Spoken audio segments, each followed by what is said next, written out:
किसी ने बड़े कमाल की बात कही है कि बहुत ढूंढा उन्हें पूजा श्लोक और स्तुति में, अंत में प्रभु मिले प्रेम सेवा स्नेह और सहानुभूति में। एक ऐसे राजा की कहानी जिसका कोई बेटा नहीं था, कोई पुत्र नहीं था। वो बहुत परेशान था। अंत में उसे किसी ने कहा कि आप तांत्रिकों के पास जाइए, उनके पास में उपाय होते हैं। तो तांत्रिकों के पास में गया राजा। उन्होंने कहा कि आपको एक छोटे बच्चे की बलि देनी होगी, उसके बाद आपको पुत्र प्राप्ति हो जाएगी। राजा को उपाय समझ में आ गया। पुराने जमाने की कहानी, उस जमाने में सब प्रथाएं चला करती थी। राजा ने पूरे राज्य में ढिंडोरा पिटवा दिया कि कोई भी एक छोटा बच्चा राजा को ला करके दे सकता है। जो भी ला करके देगा उसके परिवार को बदले में मनचाहा धन मिलेगा, बहुत सारा पैसा दिया जाएगा। उस राज्य में एक गरीब परिवार था, उनके बहुत सारे बच्चे थे। तो उन्होंने सोचा कि एक बच्चा है, निकम्मा है, नाकारा, कोई काम तो करता नहीं है, इसको दे देते हैं ले जा करके राजा को। हमारे किसी काम का नहीं है, बलि अगर इसकी चढ़ भी जाएगी और ये मर भी गया तो हमें कोई फर्क नहीं पड़ेगा, बदले में बहुत सारा पैसा मिलेगा। ये सोच करके उस परिवार ने उस बच्चे को राजा को सौंप दिया। तांत्रिक आ गए, राजा को बुलाया गया, बच्चे को बुलाया गया, सारी तैयारी की गई बलि चढ़ाने की। राजा ने उस बच्चे से पूछा कि बेटा आपकी कोई आखिरी इच्छा है? तो उस बच्चे ने कहा हाँ, मुझे थोड़ी रेत ला करके दे दीजिए, मिट्टी ला करके दे दीजिए। राजा को समझ नहीं आया, पता नहीं क्या करेगा।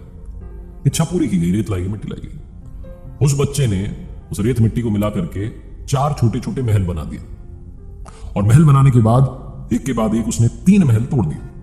चौथा वाला जो था उस महल के सामने वो हाथ जोड़ करके बैठ गया, प्रार्थना करने लगा। और उसके बाद जब उसने प्रार्थना पूरी की तो उसने कहा ठीक है, बलि चढ़ा दो। तांत्रिक चौंक गए, राजा डर गया कि ये क्या कर रहा है। तांत्रिक ने पता नहीं कौन सी विधि कर दी। राजा ने पूछा कि आपने क्या किया? उस बच्चे ने कहा कि कुछ भी नहीं, बस 3 महल थे वो तोड़ दिए, चौथे वाले में प्रार्थना की। राजा ने पूछा कि थोड़ा बताओ, समझ नहीं पाए। तो बच्चे ने कहा कि पहला महल जो बनाया मैंने अपने माता पिता का था। मेरे माता पिता की, मेरे मम्मी पापा की जिम्मेदारी थी कि वो मेरी रक्षा करते, लेकिन उन्होंने पैसे के लिए मुझे बेच दिया।